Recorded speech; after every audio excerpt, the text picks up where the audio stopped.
I was told to take up basics in liver disease, which I decided, I asked, Dr. Abha that this was going to be a very difficult topic. It's very difficult to take up everything in 15 minutes. So I decided that since we are talking largely of jaundice, so we should be talking about biliary formation, bile formation and its transport. I would take my talk in these 4 lines. First of all, we'll talk about the overview of the pathology at various levels, then the bile acid synthesis, the bile secretion and metabolism, and the intrahepatic circulation. Now, what is this all about? So at this first go itself, if you see this slide, you can see, can I have the sick pointer?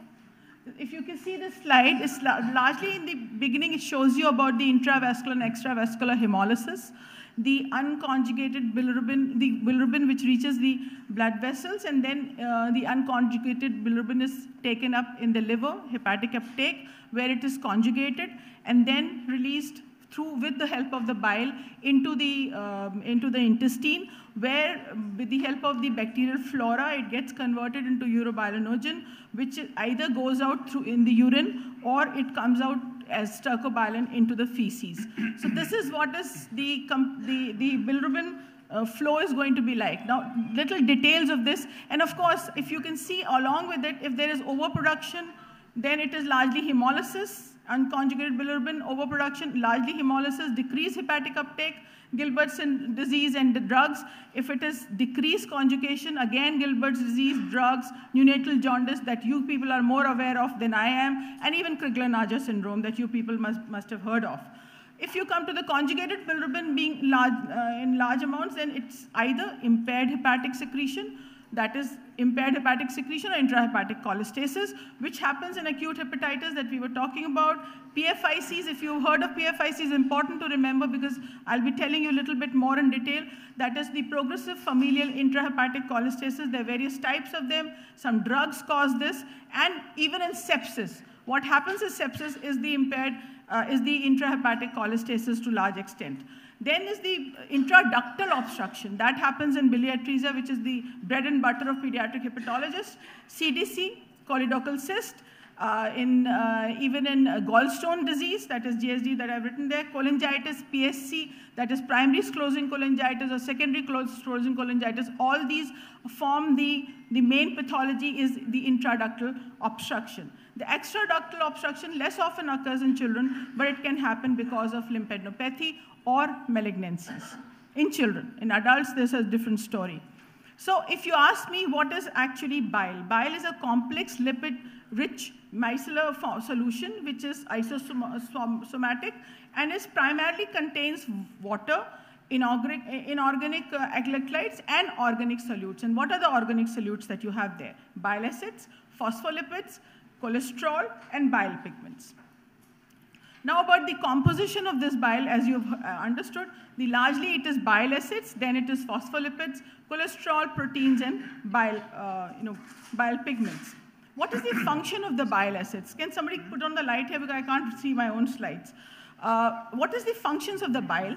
So you have the most important function is the essential component. It's an essential component of cholehepatic and extrahepatic enterohepatic circulation. The next is to emulsify the dietary fats and facilitate their intestinal absorption. The third is the excretory route for some harmful lipophilic substances like bilirubin, cholesterol, drugs, bile acids. So it's a route to be taken out through bile. And the third thing is it protects the organism from enteric infections by even producing IgA, secreting IgA there, as well as also cytokines and stimulating the innate immune system. Finally, the hormones and the pheromones in some of the species help in the development of the intestines. Now about bile synthesis, where does this bile acids or bile salts that you talk about come from? The bile acids are primary bile acids are produced from the cholesterol in the peroxisomes of the hepatocytes. So bile acid synthesis increases in the morning regardless of the food or intake. Bile acid synthesis also exhibits diurnal rhythm and 2 peaks around 3 p.m. and 9 p.m. This is usually been seen. Now this is about the bile synthesis. Quickly, not talking to you about the details of it. This is the classical pathway of bile acid synthesis, And this is the alternative pathway. It's important for pediatricians like us to know about the alternative pathways, because alternative pathways remains very, very active in the neonatal age group and in the infancy in most of in children. So now this is the classical pathway. The most important enzyme to remember here is the CYP7A1. This is the main synthesis enzyme, and here it is the CYP27A1. These are two controlling or maybe initiating the classical and the alternative pathway. And most of these enzymes that I'm talking to you here, the deficiency of these enzymes is responsible for bile acid synthetic defects. There are various kind of defects that you may have, and these are the enzymes which, the commonest one being the 3-hydroxy, which I have not gone into the details because I felt it was not proper to have an onslaught on you with all the details. So now, yes, just to look at this, what happens in the liver with the cholesterol and how is the bile formed?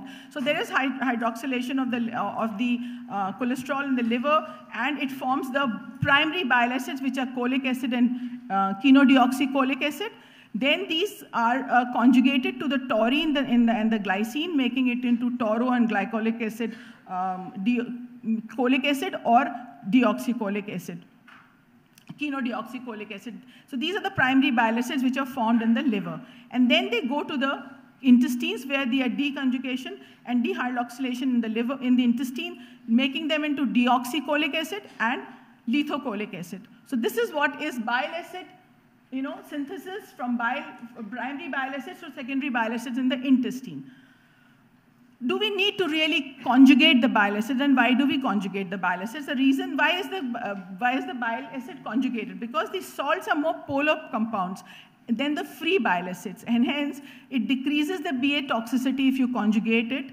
It increases their solubility. Conjugated bile acids have smaller critical concentration for micellar formation, and the taurine conjugates the bile to be more polar than the glycine. This is just a comparison between them. So if you just go to this is the cholesterol molecule here. With the help of these two enzymes, it can have classical and an alternative pathway and make the bile acid. This bile acid is formed, and as well as the cholesterol can go directly to the bile caniculi also with the help of this, this transporter. Just try to remember ABC G5 or G8. Similarly, the bile acid once formed can also go to the bile caniculi through this transporter, ABCB11. Okay, so now this is about bile secretion. How is it secreted into the bile caniculi? Just a point, I don't know if you can see this. This is the way can you see this? I can't see this myself. Okay, so see the hepatocytes, they actually placed like the chicken mesh work. And I've tried to get this slide from this. This is the bile caniculi all around. This chicken mesh work, bile caniculi all around, is where the bile is secreted into. If I just try to get you a photograph of the bile liver cell plate. This is the portal triad. If you see, you have hepatocytes here. In between the hepatocytes, you have the bile caniculi running, which joins the bile duct. And the portal vein also is running here, along with the, if you want to see this in a larger point here, then you can see this here. The portal vein is running, and the hepatic arteriole is also running, and the bile ductule is there. And this is the placement of the hepatocyte. So this is how the liver plate is all about. That bile caniculi that you talked about, and you just seen, is very small. It is continued into the canal of Herring, then into the ductules, then into the interlobular ducts, to the septal ducts, to the area ducts and segmental ducts, and the right hepatic duct, and then left hepatic duct, and comes to the common hepatic duct. So this is this whole picture of the biliary tree, right from bile caniculi that I showed you earlier, coming to this tree. This is how a hepatocyte is. You have a bile caniculi in between here, and the hepatocytes, two adjacent hepatocytes. In between the two adjacent hepatocytes are the tight junction, TJs, that are written here. These are important to remember. Again, a slide to show you that the bile caniculi is the bile which is formed inside, or whatever organic solutes, or the, even the inorganic and the anion solutes. There are different transporters for them. I don't want you to remember that. I just want you to remember this, which is responsible for cholesterol, ABCG5G8, MDR3, which is responsible for one of the PFICs. If it is defective, then it will cause PFIC3, which causes then a high GGT in the bile, in the liver. Then you remember this BSEP, bile salt export pump, which is responsible for PFIC2. We'll just see them in little detail. So this is how, this is the cholesterol, this helps in taking the cholesterol outwards. This helps in taking the ABCB4, takes the phosphatidylcholine outwards. ABCB11 takes the bile salt outward. And this takes it inside. The amino phospholipid is taken inside to keep the integrity of the canalicular membrane. All these three things which were taken outside together go and form a micelle. These are important to be formed to be taken into the bile. We all know about micelles. So this is about what the micelle is all about, and it's important by forming mixed micelles, bile acids, lecithin, provide cholesterol solubilization. This is what I was talking about, is the tight junction. I showed you a tight junction. The tight junction contains proteins like occludins, which are here. They have claudines, and then they have what is called as zona occluda, 1 and 2. These are very important. Again, important to remember because some type of PFICs now have been shown to be having a defect here. These are tight junctions between the hepatocytes. If they are not there, there is a possibility of regurgitation back of the bile into the hepatocytes and causing injury to the hepatocytes. Again, another photograph to talk to about zona occluda, which are very important, claudines and the occludins. So hepatic secretion and transport in the hepatocytes is largely generally primary bile in the canaliculi, which comes out, increased constant volume of water and bicarbonates, regulated by sodium transport, and so the role is to produce a BA-dependent and an independent bile flow. I'll quickly go through. Cholangiocytes is largely responsible for the independent bile flow, which is independent of the bile acids. This is just to remember that how is bile flow happening? 620 ml per day is formed, and how is it flowing out? Largely in the form of dependent, like bile acid dependent flow is largely 35%, rest of it is the bile flow, bile salt independent flow. Just go through this a little bit, just give me this time to go through this for you. The bile salts come in, and with the bile salts, the flow goes, and this is bile dependent flow. Whereas if you have the glutathione dependent flow, then this is called as bile independent flow.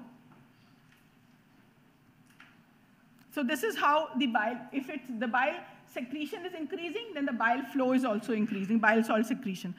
Last thing to talk about is enterohepatic circulation. We all know about it, that in response to the meal, there will be release of from the intestinal mucosa of the cholecystokinin, which acts on the biliary tract to relax the sphincter of Oddi and stimulate the gallbladder contraction. A concentrated solution of mixed micelles is emptied through the gallbladder from the bile duct into the small intestine.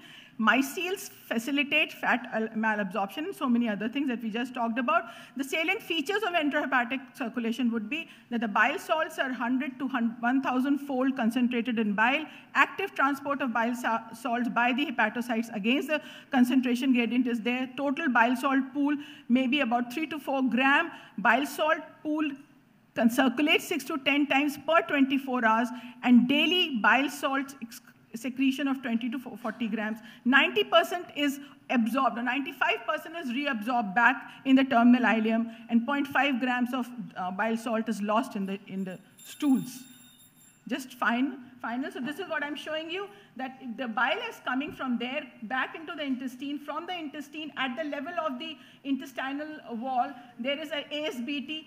From the lumen into the intestinal cell and into the blood comes the bile through with the help of the ASBT, which is enzyme, apical sodium bile acid transporter enzyme. Once this is gone to the portal vein, it goes back into the hepatocyte with the help of the same transporter. And this transporter is important because now they have developed ASBT inhibitors to help out patients to decrease the bile acid load in their body in some of the congenital inherited cholestatic disorders.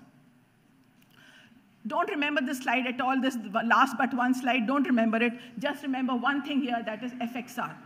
Just remember FXR here and the FXR here. These are two things which synthesize, which regulate the synthesis of bile acids. And again, I'm telling you FXR is important to remember is because now we have a disease. One of the PFICs is because of the FXR deficiency. And so I'm just trying to tell you all those things which are commonly placed pathogenesis and pediatric hepatology, especially in this age group, concerned with bilirubin metabolism. I will end my talk on this, that we all understand bilirubin is uptaken in the liver, conjugated, bile salts are produced in the peroxisomes of the liver, from the cholesterol transported to the bile canaliculi with the bilirubin pigments, with the cholesterol, make a micelle in the canaliculi. With the help of the transporters, they're sent out. From the bile canaliculi, they come down the biliary tree, go and get concentrated in biliary tree as well as in the gallbladder, then get secreted into the lumen of the intestine, from where 90% of the bile salts are reuptake again, which is called enterohepatic circulation, and the responsible in transporter for that is ASBT. FXR is the one new thing which is now, we know about FXR in liver, we know FXR in intestine, which regulates the synthesis of bile salts. And this is all you need to remember the various pathologies that we face into everyday's life with liver and jaundice. Thank you.